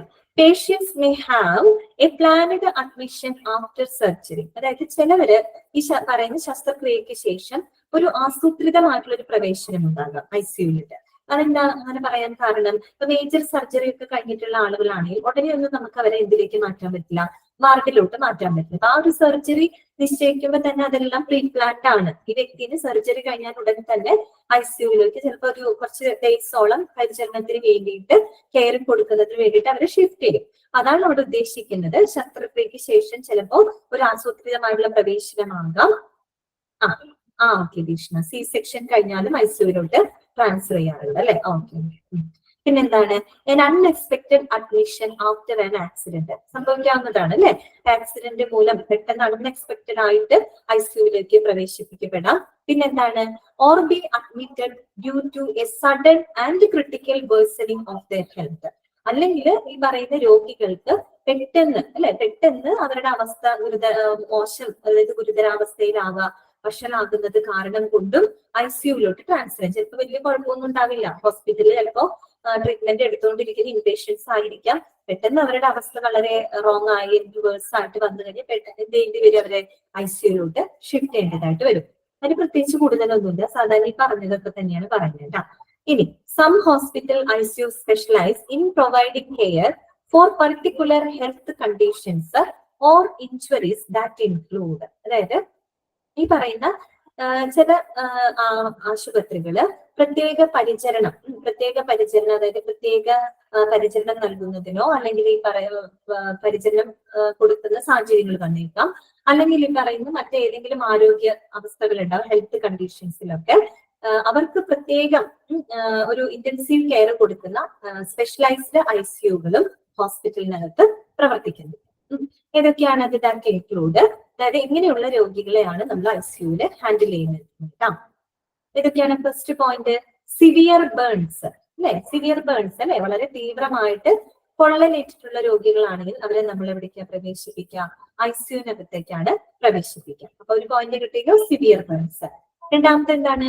റെസ്പിറേറ്ററി ഫെയിലിയർ അല്ലെ, ശ്വസന പരാജയം വന്നിട്ടുള്ള ആളുകൾ. ശ്വസന പരാജയം വന്നിട്ടുള്ളവർക്ക്. പിന്നെ അടുത്തത് എന്താണ്? Cardio thoracic surgery. എന്താണ്? Cardio thoracic surgery. കാർഡിയോ എന്ന പേര് കേൾക്കുമ്പോൾ നിങ്ങൾക്കറിയാം എന്താണ്? ഹാർട്ട് റിലേറ്റഡ് ആയിട്ടുള്ള ശസ്ത്രക്രിയകളാണ് അല്ലെ. പിന്നെ നമ്മൾ ഈ ഒരു ടേം പൊതുവെ കേട്ടിട്ടുണ്ട്, ഹോസ്പിറ്റലിലൊക്കെ എഴുതി കണ്ടിട്ടുണ്ട്, കാർഡിയോ തൊറാസിക്. എന്താണ് തൊറാക്സ് എന്ന് പറഞ്ഞാൽ എന്താണെന്ന് അറിയോ? തൊറാക്സ് എന്ന് പറഞ്ഞാൽ നമ്മുടെ ചെസ്റ്റ് ആണ് കേട്ടോ, ചെസ്റ്റ് ആണ്, നെഞ്ചിന്റെ ഭാഗമാണ്. അപ്പൊ ആ ഒരു തൊറാസിക് ക്യാവിറ്റിക്ക് അടുത്തുള്ള ഒത്തിരി ഓർഗൻസ് ഉണ്ട് അല്ലെ.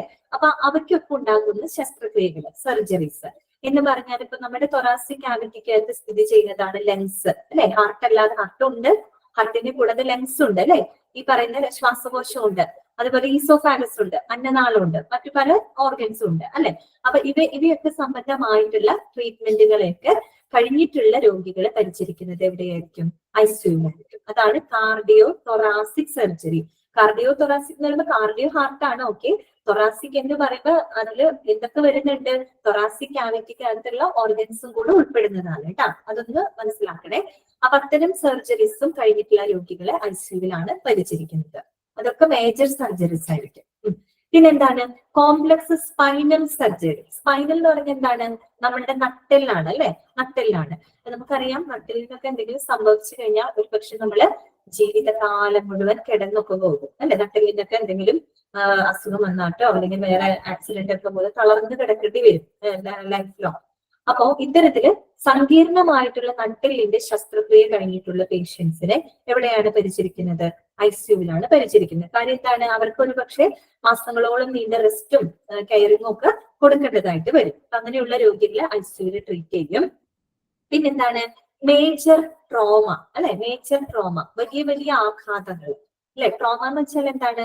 ആഘാതം. വലിയ ആഘാതം എന്ന് ഉദ്ദേശിക്കുന്നത് എന്താണ്? ചിലപ്പോ ഒരാളുടെ മരണത്തിനോ അല്ലെങ്കിൽ ഒരു പക്ഷെ നീണ്ട കാലത്തെ വൈകല്യത്തിനോ ഒക്കെ കാരണമായേക്കാവുന്ന വലിയ പരിക്കുകൾ ഉണ്ടാവും. അതൊരു പക്ഷെ സിവിയർ ആയിട്ട് വരുന്ന ഹെഡ് ഇഞ്ചുറീസ് ആണോ അല്ലെ, തലയ്ക്ക് പറ്റുന്ന ചില പരിക്കുകൾ, ചിലർക്ക് ആക്സിഡന്റ് ഒക്കെ സംഭവിക്കുന്ന അതാണോ അല്ലെ. അതുപോലെ എന്താണ്? വളരെ സിഗ്നിഫിക്കന്റ് ആയിട്ട് ബ്ലഡ് ലോസ് ഉണ്ടാകുന്ന തരം ഇഞ്ചുറീസ് ഒക്കെ ഉണ്ടാവും അല്ലെ. ഒത്തിരി ബ്ലഡ് നഷ്ടപ്പെടുന്ന തരത്തിലുള്ള പരിക്കുകളൊക്കെ വരും. അതൊക്കെയാണ് എന്ത് പറയുന്നത്? മേജർ ട്രോമ എന്ന് പറയുന്നത്, വലിയ വലിയ ആഘാതങ്ങൾ. അപ്പൊ അത്തരം രോഗികളെ പരിചരിക്കുന്നത് ICU-ലാണ്. പിന്നെന്താണ്? ഓർഗൻ ട്രാൻസ്പ്ലാന്റ്സ് അല്ലെ. അവയവം മാറ്റിവെക്കൽ ശസ്ത്രക്രിയയൊക്കെ കഴിഞ്ഞിട്ടുള്ള ആളുകളെ ICU-ൽ പരിചരിക്കുന്നുണ്ട്. പിന്നെ വരുന്നതാണ് സെപ്സിസ് അല്ലെ. സെപ്സിസ് എന്ന് നിങ്ങൾ കേട്ടിട്ടുണ്ടോ? സെപ്സിസ് എന്ന് കേട്ടിട്ടുണ്ടോ? കേട്ടിട്ടുണ്ടോ നിങ്ങള്? ആരും കേട്ടിട്ടില്ല, ഫസ്റ്റ് ടൈം ആണോ കേൾക്കുന്നത്? സെപ്സിസ് എന്ന് പറഞ്ഞു കഴിഞ്ഞാല് നിങ്ങൾ ഇൻഫെക്ഷൻ എന്ന് കേട്ടിട്ടില്ല? അതെ ജോലി, കറക്റ്റ് ആണ്, ഇൻഫെക്ഷൻ ആണ് കേട്ടോ. ഇൻഫെക്ഷൻ ആണോ എന്ന് ചോദിച്ചാൽ കുറച്ചും കൂടെ മാറ്റമുണ്ട്, അതൊന്ന് കേൾക്കുക. ഇൻഫെക്ഷൻ നിങ്ങൾക്കറിയാം അല്ലെ. ഇപ്പൊ നമ്മുടെ കയ്യോ കാലോ മുറിഞ്ഞോ, അവിടെ ഒരു ഇൻഫെക്ഷൻ വന്നു, അല്ലെങ്കിൽ നമുക്കിപ്പോ ന്യൂമോണിയ വന്നു അല്ലെ, ന്യൂമോണിയ വന്നു, അല്ലെങ്കിൽ നമ്മുടെ ശരീരത്തിലെ മറ്റേതെങ്കിലും ഓർഗൻസിന് എന്തെങ്കിലും ഇൻഫെക്ഷൻ വന്നു എന്നിരിക്കട്ടെ, അത് ആ ഒരു ഭാഗത്തിന് മാത്രമേ ബാധിക്കുള്ളൂ അല്ലെ, ആ ഒരു ഭാഗത്തിന് മാത്രമേ ബാധിക്കുന്നുള്ളൂ. പക്ഷേ ഈ ഒരു ഇൻഫെക്ഷൻ ക്രമാതീതമായിട്ട് വർദ്ധിച്ച് നമ്മുടെ ഈ പറയുന്ന രക്തത്തില് കലർന്ന് അത് ശരീരത്തിലെ മറ്റെല്ലാ അവയവങ്ങളെയും ബാധിക്കുന്ന ഒരു അവസ്ഥയിലെ, അതിനെയാണ് നമ്മൾ സെപ്സിസ് എന്ന് പറയുന്നത്. മനസ്സിലായോ? ഇൻഫെക്ഷൻ തന്നെയാണ്, പക്ഷെ ആ ഒരു ഇൻഫെക്ഷൻ വേണ്ട രീതിയിൽ ട്രീറ്റ് ചെയ്തില്ല എന്നുണ്ടെങ്കിൽ അത് വളരെയധികം വർദ്ധിച്ച് പിന്നെ അത് ബ്ലഡിൽ കലർന്ന് മറ്റ് ശരീരത്തിലെ അവയവങ്ങളെ മുഴുവൻ മോശമായിട്ട് ബാധിക്കും. ആ ഒരു അവസ്ഥ അനുബാധയാവും അത് മൊത്തത്തില്. ഒരു ഓർഗനെ ബാധിച്ചിരുന്ന ഒരു ഇൻഫെക്ഷൻ ആയിരുന്നു, പക്ഷെ അതങ്ങ് പടർന്ന് കയറി ബ്ലഡിൽ കലർന്ന് മറ്റ് നമ്മുടെ ശരീരത്തിലെ എല്ലാ ഓർഗൻസിനെയും ബാധിക്കുന്ന ഒരു അവസ്ഥ, അതിനെയാണ് നമ്മൾ സെപ്സിസ് എന്ന് പറയുന്നത് കേട്ടോ. പൊതുവെ നമ്മുടെ ICU-ല് ഉള്ള മിക്ക പേഷ്യൻസും സെപ്സിസ് ബാധിതരായിരിക്കും, ആ ഒരു അവസ്ഥയിൽ വന്നിട്ടുള്ള ആളുകളായിരിക്കും. അത് മാത്രമല്ല പല രോഗാവസ്ഥകൾ കൊണ്ട് മരണപ്പെടുന്ന മിക്ക രോഗികളും 20% ആളുകളും സെപ്സിസ് ഒരു അവസ്ഥയിൽ വന്നിട്ടാണ് മരണപ്പെടുന്നത്. പിന്നെ മാത്രമല്ല ഒരു കാര്യം നമുക്കറിയാം, നമ്മുടെ ശരീരത്തിൽ ഒരു ഇൻഫെക്ഷൻ വന്നു കഴിഞ്ഞാൽ നമ്മുടെ ശരീരത്തിൽ ഒരു ഓട്ടോ ഇമ്മ്യൂൺ സിസ്റ്റം ഉണ്ട് അല്ലെ, സ്വയം പ്രതിരോധിക്കാനുള്ള ഒരു കപ്പാസിറ്റി നമ്മുടെ ബോഡിക്കുണ്ട്. പക്ഷേ ഈ സെപ്സിസ് എന്ന് പറയുന്ന അവസ്ഥയിലേക്ക് എത്തിക്കഴിഞ്ഞു കഴിഞ്ഞാൽ അത് നമ്മുടെ ഓട്ടോ ഇമ്മ്യൂൺ സിസ്റ്റത്തിനെ കൂടെ ബാധിക്കും. എന്ന് പറഞ്ഞാൽ നമുക്ക് സ്വയം പ്രതിരോധിക്കാനുള്ള ആ ഒരു ബോഡിയുടെ സിസ്റ്റത്തിനെ വരെ അത് ബാധിക്കും. പിന്നെ എന്ത് ചെയ്യാൻ പറ്റും? ഒന്നും ചെയ്യാൻ പറ്റില്ല അല്ലെ. പിന്നെ ബോഡിക്ക് ഒരു തരത്തിലും എന്ത് ചെയ്യാൻ പറ്റില്ല, അതിനെ റെസ്പോണ്ട് ചെയ്യാനോ റെസിസ്റ്റ് ചെയ്യാനോ സാധിക്കില്ല കേട്ടോ. നമ്മൾ ചിലപ്പോ ചിലത് നമ്മൾ കേട്ടിട്ടില്ല, ഇപ്പൊ പനിയൊക്കെ വന്നിട്ട് മരിച്ചു. അപ്പൊ നമുക്ക് ചിലപ്പോ അത്ഭുതം തോന്നി, ശരിയാ ഇത് പനി വന്നപ്പോഴേക്കും മരണപ്പെട്ടോ, അല്ലെങ്കിൽ ഇങ്ങനെ പനി വന്നപ്പോൾ മരിക്കോ എന്നൊക്കെ ഒരു തോന്നൽ വരാറുണ്ട്. സംഭവം എന്താണ്? ചില ഇൻഫെക്ഷൻസ് വന്നിട്ട് അത് ശരിയായിട്ടുള്ള ട്രീറ്റ്മെന്റ് എടുത്തിട്ടുണ്ടാവില്ല. ആ ഒരു ട്രീറ്റ്മെന്റ് എടുക്കാതെ എന്തെങ്കിലും കാരണവശാൽ ഡയഗ്നോസ് ചെയ്തിട്ടുണ്ടാവില്ല. പല കാരണങ്ങൾ കൊണ്ട് ആ ഒരു ഇൻഫെക്ഷൻ വർദ്ധിച്ച് പിന്നെ ബ്ലഡിൽ അങ്ങോട്ട് എന്താണ് നസീബ? ന്യൂമോണിയ ആണ്. ന്യൂമോണിയ മാത്രമല്ല മോളെ, ന്യൂമോണിയ ശ്വാസകോശത്തിനെ മാത്രം ബാധിക്കുന്ന പ്രശ്നമാണ്. പക്ഷെ അത് ഏതൊരു ഇൻഫെക്ഷൻ, അത് ന്യൂമോണിയ എന്നല്ല, ഏത് ഇൻഫെക്ഷൻ ആയാലും അതിനെ ശരിയായിട്ട് ട്രീറ്റ് ചെയ്തില്ല എന്നുണ്ടെങ്കിൽ അത് പിന്നീട് ബ്ലഡിൽ കലരും. ബ്ലഡിൽ കലർന്നിട്ട് ബ്ലഡ് എന്ന് പറയുന്നത് നമ്മുടെ ശരീരമേനാസകലം ഫ്ലോ ചെയ്യുന്ന ഒരു ഫ്ലൂയിഡ് ആണല്ലോ. അപ്പൊ അത് മറ്റെല്ലാ അവയവങ്ങളെയും മോശമായിട്ട് ബാധിക്കും കൂടുതലായി കഴിഞ്ഞാൽ. അങ്ങനെ മൊത്തത്തിൽ ശരീരത്തിന്റെ എല്ലാ അവയവങ്ങളെയും ബാധിക്കുന്ന ആ ഒരവസ്ഥ, ആ ഒരു അണുബാധ, അതിനെയാണ് നമ്മൾ എന്ത് പറയുന്നത്? സെപ്സിസ് എന്ന് പറയുന്നത് കേട്ടോ. ഓക്കെ, ക്ലിയർ ആയല്ലോ? അപ്പൊ ആ അവസ്ഥ, അപ്പൊ അങ്ങനെയുള്ള രോഗികളെ എവിടെ നമ്മൾ ട്രീറ്റ് ചെയ്യുന്നുണ്ട്? ഈ പറയുന്ന നമ്മളുടെ ICUവിനകത്ത് ട്രീറ്റ് ചെയ്യുന്നുണ്ട് കേട്ടോ. പിന്നെ എന്താണ്? കാർഡിയാക് അറസ്റ്റ് അല്ലെ. കാർഡിയാക് അറസ്റ്റ് എന്താണ്? ഹാർട്ട് അറ്റാക്ക് ആണ് അല്ലെ. ഹാർട്ട് അറ്റാക്ക് ആണ് കാർഡിയാക് അറസ്റ്റ് എന്ന് പറയുന്നത്. ശരിക്കും എന്താണ്? ഹാർട്ടിന്റെ സ്പന്ദനം പെട്ടെന്ന് സഡൻലി അങ്ങ് സ്റ്റോപ്പ് ആയി പോവുകയാണ്, പെട്ടെന്ന് ആ ബീറ്റിംഗ് അങ്ങ് നിൽക്കുകയാണ് അല്ലെ. അപ്പൊ ഈ പറയുന്ന രോഗി ഫെയിന്റ് ആവും, മീൻസ് ബോധം പോകും, അൺകോൺഷ്യസ് ആവും, ആ ഒരു അവസ്ഥ. അപ്പൊ അങ്ങനെയുള്ള രോഗികളെ എവിടെയാണ് പരിചരിക്കുന്നത്? ICUവിനകത്ത്. ഹാർട്ട് അറ്റാക്ക് എന്നൊക്കെ തന്നെ പറയാം. കാര്യം ഹാർട്ട് അറ്റാക്ക് എന്ന് പറയുമ്പോൾ പൊതുവെ ഹാർട്ടിലേക്കുള്ള ബ്ലഡ് ഫ്ലോ കുറയുന്നത് മൂലം ഉണ്ടാകുന്ന ഒരു അറ്റാക്ക് ആണ്. കാർഡിയാക് അറസ്റ്റ് എന്ന് പറയുമ്പോൾ സഡൻലി ഈ ഹാർട്ട് എന്ന ബീറ്റിംഗ് സ്റ്റോപ്പ് ചെയ്യാണ് കേട്ടോ. അപ്പൊ അങ്ങനെയുള്ള സാഹചര്യത്തിലൊക്കെ ICUവിൽ പ്രവേശിക്കപ്പെടാം. അപ്പൊ ഇതൊക്കെ പോയിന്റ്സ് ആണ് നമ്മൾ പറഞ്ഞത്. സിവിയർ ബേൺസ്, പിന്നെ റെസ്പിറേറ്ററി ഫെയിലിയർ, ശ്വസന പരാജയം, കാർഡിയോ തൊറാസിക് സർജറി, പിന്നെ കോംപ്ലക്സ് സ്പൈനൽ സർജറി അല്ലെ, സങ്കീർണമായിട്ടുള്ള നട്ടെല്ലിന്റെ ശസ്ത്രക്രിയകള്, പിന്നെ മേജർ ട്രോമ അല്ലെ, വലിയ വലിയ പരിക്കുകള്, വലിയ വലിയ ആഘാതം, അങ്ങനെയുള്ളത്. പിന്നെന്താണ്? ഓർഗൻ ട്രാൻസ്പ്ലാന്റ്സ് അല്ലെ, അവയവ മാറ്റിവെക്കൽ ശസ്ത്രക്രിയ കഴിഞ്ഞിട്ടുള്ള ആളുകള്, പിന്നെ സെപ്സിസ്, ഈ പറയുന്ന അണുബാധ, പിന്നെ കാർഡിയാക് അറസ്റ്റ്. കിട്ടിയല്ലോ? അടുത്തതാണ് കോമൺ ടൈപ്സ് ഓഫ് ICU അല്ലെ. സാധാരണ കാണുന്ന ICU, അതിന്റെ തരങ്ങൾ എന്തൊക്കെയാണുള്ളത്? ICU എന്ന് പറയുമ്പോൾ പല ടൈപ്പ് ഉണ്ടോ എന്ന് നിങ്ങൾ ചിന്തിക്കുന്നുണ്ടാവും. ICU എന്ന് പറഞ്ഞാൽ തീവ്ര പരിചരണ വിഭാഗം, അത്രയേ ഉള്ളൂ. പക്ഷെ എന്തിനാണ് അവർ തീവ്ര പരിചരണം കൊടുക്കുന്നത് എന്നതിനെ അടിസ്ഥാനമാക്കിയിട്ടാണ് വിവിധ ടൈപ്പ് ആയിട്ട് അവരിവിടെ പറയുന്നത് കേട്ടോ. അപ്പൊ നമുക്കിത് വായിച്ചു വിടാവുന്ന കാര്യങ്ങളേ ഉള്ളൂ. കാര്യം ഇത് കേൾക്കുമ്പോൾ തന്നെ നിങ്ങൾക്ക് ഗസ് ചെയ്യാൻ പറ്റും എന്തിനാണ് എന്നുള്ളത്. അതിന്റെ എന്താണ്? കാർഡിയാക് ഇന്റൻസീവ് കെയർ യൂണിറ്റ് അഥവാ CICU അല്ലെ. CICU അതായത് കാർഡിയാക് ഇന്റൻസീവ് കെയർ യൂണിറ്റ്. അതെന്തിനായിരിക്കും? ആ പേരിൽ തന്നെ നമുക്ക് മനസ്സിലാവും. എന്തായിരിക്കും? അതെ, ഹാർട്ട് റിലേറ്റഡ് അല്ലെ. ഹൃദയ സംബന്ധമായിട്ടുള്ള പ്രശ്നങ്ങളൊക്കെ വന്നിട്ടുള്ള രോഗികളെ പരിചരിക്കുന്ന ഒരു ICU ആണ് കാർഡിയാക് ഇന്റൻസീവ് കെയർ യൂണിറ്റ് എന്ന് പറയുന്നത്.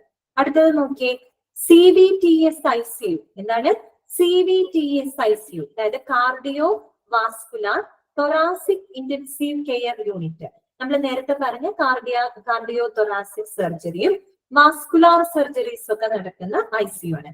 വാസ്കുലാർ എന്ന് പറഞ്ഞാൽ എന്താണ്? That is related to blood vessels ആണ് അല്ലെ. അതായത് ഹൃദയം മാത്രമല്ല, അന്വേഷിച്ചില്ല, ഹാർട്ട് ആൻഡ് ബ്ലഡ് വെസൽസ് നമ്മൾ കഴിഞ്ഞ ചാപ്റ്റർ പഠിച്ചിരുന്നു കേട്ടോ. വാസ്കുലാർ എന്ന് പറയുന്നത് ബ്ലഡ് വെസൽസ് ആണ്. പിന്നെ തൊറാസിക് ഇന്റൻസീവ് കെയർ യൂണിറ്റ് എന്ന് പറയുമ്പോൾ നേരത്തെ നമ്മൾ പറഞ്ഞല്ലോ, അത്തരം സർജറി ഒക്കെ കഴിഞ്ഞിട്ടുള്ള രോഗികളെ പരിചരിക്കുന്ന ഒരു ICU ആണ് CVTS ICU എന്ന് പറയുന്നത് കേട്ടോ. പിന്നെ അടുത്തത് എന്താണ്? Gastro intensive care unit, GICU. Gastro എന്ന് വെച്ചാൽ എന്താണ്? ആമാശയ സംബന്ധമായുള്ള പ്രശ്നങ്ങൾ, അത് മൂലം ക്രിട്ടിക്കൽ അവസ്ഥയിലൊക്കെ എത്താം അല്ലെ. ദഹന നാളി സംബന്ധമായിട്ടുള്ള ഇഷ്യൂസ് ഒക്കെ വന്നിട്ടുള്ള പേഷ്യൻസിന് തീവ്രപരിചരണം കൊടുക്കുന്ന ICU, that is called gastro intensive care unit. അടുത്തത് എന്താണ്? Medical intensive care unit. Medical intensive care എന്ന് പറഞ്ഞാൽ മറ്റൊന്നുമല്ല, അത് കൂടുതൽ എന്ത് കെയറിനാണ് ഫോക്കസ് കൊടുക്കുന്നത്? ഈ പറയുന്ന സീരിയസ് ആയിട്ട് അസുഖങ്ങൾ വരിക, അസുഖാവസ്ഥ അല്ലെങ്കിൽ രോഗാവസ്ഥ കൂടുതൽ മൂർച്ഛിക്കുന്ന ആ ഒരു ഘട്ടത്തിലൊക്കെ പരിചരിക്കുന്നുണ്ട് കേട്ടോ. അത്തരം ICUവിനെയാണ് നമ്മൾ മെഡിക്കൽ ഇന്റൻസീവ് കെയർ യൂണിറ്റ് അഥവാ MICU എന്ന് പറയുന്നത്. പിന്നെ അടുത്തത് എന്താണ്? Neonatal intensive care unit NICU. നമ്മൾ കഴിഞ്ഞ ഇതിൽ പഠിച്ചതാണ് അല്ലെ? NICU. അതെ അതെ, ന്യൂ ബോൺ ബേബീസ്. അത് തന്നെ കേട്ടോ. പൂജ, ശ്രീതിക, ഷിച്ചിന, ശ്രീദേവി, ജ്യോതി. ഓക്കെ, എന്താണ്? ബേബീസ് അല്ലെ, ന്യൂ ബോൺ ബേബീസ്. ഈ പറയുന്നത് നമ്മൾ പറഞ്ഞില്ലേ, മാസം തികയാതെയോ അല്ലെങ്കിൽ ഈ പറയുന്ന പോലെ പൂർണ്ണ വളർച്ചയെത്താത്ത കുഞ്ഞുങ്ങൾ ഉണ്ടായിരിക്കും. അത്തരം നവജാത ശിശുക്കൾക്ക് പ്രത്യേക പരിചരണം കൊടുക്കുന്ന ICU ആണ് നിയോനാറ്റൽ ഇന്റൻസീവ് കെയർ യൂണിറ്റ്. അടുത്തത് എന്താണ്? ന്യൂറോ ICU അല്ലെ, neuro intensive care unit. Neurons എന്ന് പറയുന്നത് എന്താണ്? നാഡികളാണ്. അതെ, നെർവ് റിലേറ്റഡ് ആണ് അല്ലെ. അപ്പൊ ഈ നെർവ് സംബന്ധമായിട്ടുള്ള പ്രശ്നങ്ങളൊക്കെ വന്നിട്ടുള്ള രോഗികൾ, പ്രത്യേകിച്ച് ഈ പറയുന്ന സ്ട്രോക്ക് ഒക്കെ വന്നിട്ടുള്ള ആളുകളുണ്ടല്ലോ, അപ്പൊ അവരെയൊക്കെ പരിചരിക്കുന്നതാണ് ന്യൂറോ ഇന്റൻസീവ് കെയർ യൂണിറ്റ് എന്ന് പറയുന്നത്. അടുത്തത് ഏതാണ്? Paediatric intensive care unit. ഏതാണ്? പീഡിയാട്രിക് ഇന്റൻസീവ് കെയർ യൂണിറ്റ് അഥവാ PICU അല്ലെ. എന്താണ് പീഡിയാട്രിക്സ് എന്ന് പറയുമ്പോ? കുട്ടികൾ സംബന്ധമായില്ല അല്ലെ, കുട്ടികൾക്ക് വരുന്ന അസുഖങ്ങള്. അതിനകത്ത് ബേബീസ് എന്ന് പറയുമ്പോൾ തീരെ നവജാത ശിശുക്കൾ എന്ന് നമുക്ക് പറയാൻ പറ്റില്ല, കുറച്ചും കൂടെ ആ ഒരു സ്റ്റേജ് കഴിഞ്ഞിട്ടുള്ള കുട്ടികൾ അല്ലെ. അപ്പൊ അവരെയൊക്കെ പരിചരിക്കുന്ന, അവരെയൊക്കെ എന്ന് വെച്ചാൽ അതിൽ തീവ്രമായിട്ട് പരിചരണം വേണ്ട കുട്ടികൾക്ക് കൊടുക്കുന്ന അല്ലെങ്കിൽ കുട്ടികളെ പരിചരിക്കുന്ന ICU. That is called paediatric intensive care unit. അടുത്തതാണ് എന്ത്? സർജിക്കൽ ഇന്റൻസീവ് കെയർ യൂണിറ്റ് അഥവാ SICU അല്ലെ. എന്താണ്? സർജിക്കൽ ഇന്റൻസീവ് കെയർ യൂണിറ്റ് ആണ്. വളരെ മേജർ ആയിട്ടുള്ള സർജറി ഒക്കെ കഴിഞ്ഞിട്ടുള്ള പേഷ്യൻസിനെ പരിചരിക്കുന്ന ICU ആണ് SICU എന്ന് പറയുന്നത്. അടുത്തത് എന്താണ്? TICU. എന്താണത്? ട്രോമ ഇന്റൻസീവ് കെയർ യൂണിറ്റ് അല്ലെ. അതെ സോണിയ, 5 ഇയർ ആണോ എന്ന് വെച്ച് കഴിഞ്ഞാൽ ഇപ്പോ 5 ഇയർ എന്ന് പറയാൻ പറ്റില്ല കേട്ടോ. 5 ഇയറിന് താഴെയുള്ള കുട്ടികളെ പെടും, നവജാത ശിശുക്കളിലെ ആ ഒരു സ്റ്റേജ് കഴിഞ്ഞിട്ടുള്ളത്. പീഡിയാട്രിക്സ് നമ്മൾ പൊതുവെ സാധാരണ ഒരു വയസ്സായിട്ടുള്ള കുട്ടികളെ തൊട്ട് നമ്മൾ പിന്നെ പീഡിയാട്രിക്സിലാണ് കാണിക്കുക. പിന്നെ അവരെ എന്താ പറയുക, നിയോനാറ്റലിൽ കൊണ്ട് കാണിക്കാറില്ല, പീഡിയാട്രിക് വിഭാഗത്തിലാണ് നമ്മൾ കാണിക്കാറ്. ഏകദേശം ഒരു 15 വയസ്സ് വരെയുള്ള ഒരു കാലഘട്ടത്തിലും അതുവരെ നമ്മൾ പീഡിയാട്രിക്സിലാണ് കാണിക്കുക. ഷമീന പറയുന്നത് 6 months വരെ. ഓക്കെ, അതെ അതെ, 15 years വരെ. ഇനിയൊരു കുട്ടിത്തം വിടുമല്ലോ, പിന്നെ അവര് കുറച്ചും കൂടെ ഒരു മെച്ചുവേർഡ് ആവുന്ന ഒരു ലെവലിലേക്ക് പോകും. ഓക്കെ, അപ്പോ അടുത്തത് എന്താണ്? ട്രോമ ഇന്റൻസീവ് കെയർ യൂണിറ്റ് അഥവാ TICU. ട്രോമ നേരത്തെ പറഞ്ഞിരുന്നു അല്ലെ, വലിയ വലിയ സീരിയസ് ആയിട്ടുള്ള ഇഞ്ചുറീസ് അങ്ങനെയുള്ള. അതേപോലെ മാനസിക ആഘാതം, അതും പറയാം. നമ്മൾ ട്രോമ എന്ന് പറയുമ്പോൾ ആ വേർഡിന് ആഘാതം എന്ന് മാത്രമേ അർത്ഥമുള്ളൂ കേട്ടോ. ഈ ട്രോമ പലതരത്തിലാവാം. മെന്റൽ ട്രോമ എന്നൊക്കെ നമ്മൾ കേട്ടിട്ടില്ലേ, മാനസിക ആഘാതം. ചില സീരിയസ് അവസ്ഥകളിലൂടെയൊക്കെ ലൈഫ് സിറ്റുവേഷനിലൂടെയൊക്കെ കടന്നു പോയി കഴിഞ്ഞു കഴിഞ്ഞാല് മാനസികമായിട്ടുള്ള മെന്റൽ ട്രോമ എന്ന് നമ്മൾ പറയാം. ഒരു മെന്റൽ ട്രോമയിൽ നമ്മൾ വിട്ടിട്ടില്ല എന്നൊക്കെ പറയൂല. അതായത് ഒരു മാനസികമായിട്ടുള്ള അവസ്ഥയാണത്. നമ്മളുടെ എന്താണ് സിനിമ മഞ്ഞുമൽ ബോയ്സ് ഇല്ലേ, അതിനകത്ത് ലാസ്റ്റ് നമ്മുടെ ഡോക്ടറെ കാണാൻ പോകുമ്പോ പറയില്ല, ഒരു ട്രോമാറ്റിക് സ്റ്റേജ് ആണെന്നൊക്കെ പറയില്ലേ. ആ ട്രോമ അവസ്ഥ, അതിൽ നിന്ന് വന്ന ഒരു ആഘാതം, മാനസികമായിട്ടുള്ള ആഘാതമാണ് കേട്ടോ. അപ്പൊ അത് ഇവിടെ ഉദ്ദേശിക്കുന്നത് മെയിൻ ആയിട്ടും ട്രോമ ഇന്റൻസീവ് കെയർ യൂണിറ്റ് എന്ന് പറയുമ്പോൾ നമ്മൾ പറയുന്നത് സീരിയസ് ആയിട്ടുള്ള ഇഞ്ചുറീസ് ഒക്കെ സംഭവിച്ചിട്ടുള്ള അങ്ങനെയുള്ള ആളുകളായിരിക്കാം കേട്ടോ. അപ്പൊ അവരെയൊക്കെ കെയർ കൊടുക്കുന്ന ICU ആണ് ട്രോമ ഇന്റൻസീവ് കെയർ യൂണിറ്റ് എന്ന് പറയുന്നത്. മനസ്സിലായോ? പല ടൈപ്സ് ഓഫ് ICU എന്ന് പറയുന്നത് ക്ലിയർ ആയോ നിങ്ങൾക്ക്? ഒന്ന് ജസ്റ്റ് ഒന്ന് വായിക്കട്ടെ, ഞാനൊന്ന് വെള്ളം കുടിക്കട്ടെ.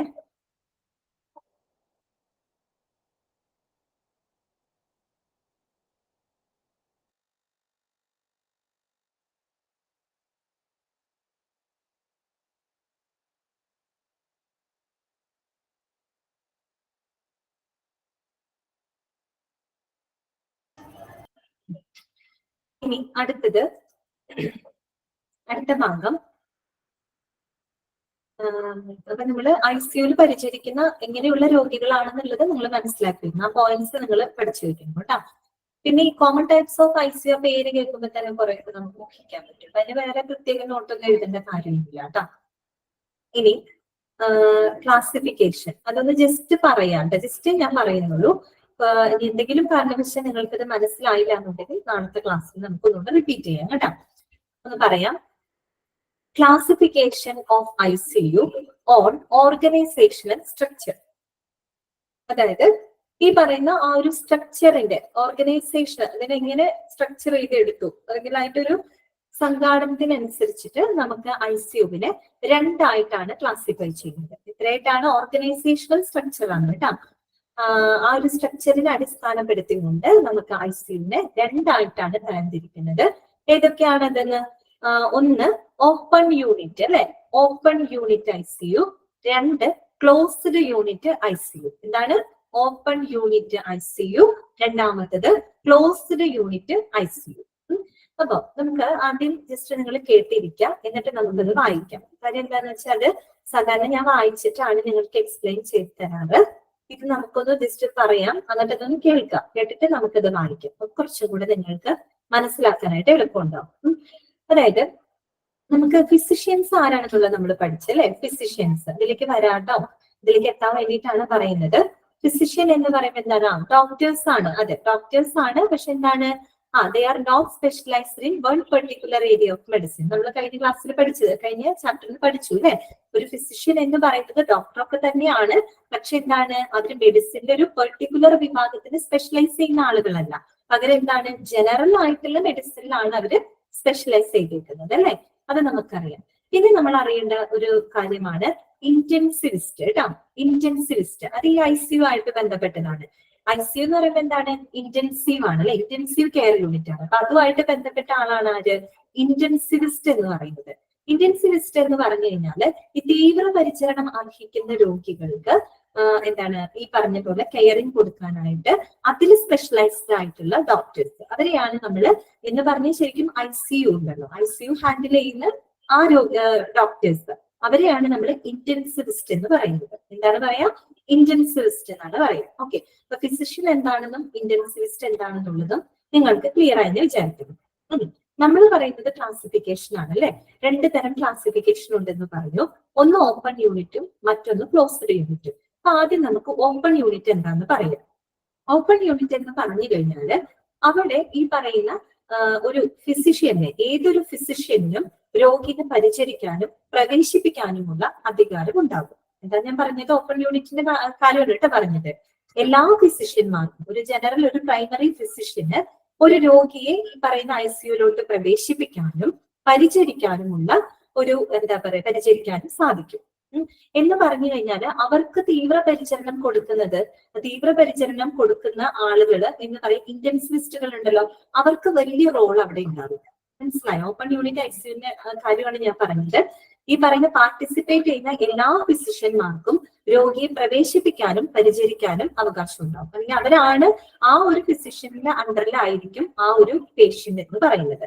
പക്ഷെ അവിടെ ഈ പറയുന്ന ഡയറക്ടർ ഓഫ് ICU എന്ന് പറഞ്ഞാൽ ഈ പറയുന്ന ഇന്റൻസിവിസ്റ്റുകളാണ്. അവർക്ക് വളരെ നാമമാത്രമായിട്ടുള്ള അധികാരം ഉണ്ടാവുള്ളൂ.